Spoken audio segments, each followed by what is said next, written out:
From the deck, breaking this afternoon and still developing, forces in Belgium say they just prevented a major imminent attack with a raid on what officials are calling an active terror cell. At least 2 people are dead. 1 is under arrest, they tell us. Officials say they've been monitoring members of this cell for weeks now, members who had just returned from Syria and were working at the direction of the Islamic State. They spelled it out just that clearly. The raid happened today in the eastern part of the country, about 80 miles south and east of Brussels. Some amateur video of the raid. It's difficult to make out what's happening, really, but it reportedly shows a building on fire. Witnesses described hearing a series of explosions, then rapid gunfire coming from the center of a town near a bakery. And police say the suspects immediately opened fire on those security forces. The news is developing now, and Rick Leventhal has more for us on it from Paris. What are you hearing, Rick?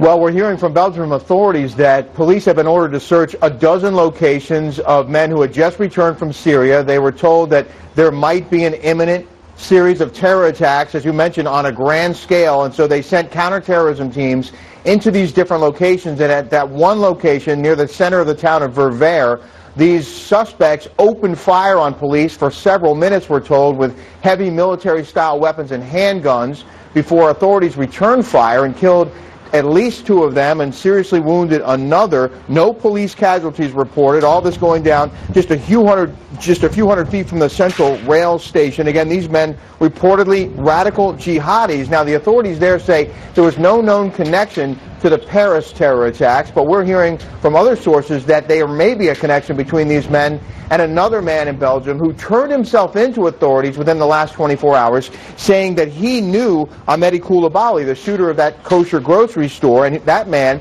now under investigation for selling Koulibaly his weapons, including a handgun, Kalashnikov rifles, and rocket launchers. That suspect reportedly told police that he felt safer in police custody than he did on his own, facing retaliation from Koulibaly's associates. Whether these men that were just busted are those associates, we do not know, Shepard, but clearly there is an ongoing effort now in Belgium tonight to round up more of these terror cells, and of course Paris as well remains on high alert. And speaking of, anything new in the search for more potential suspects there?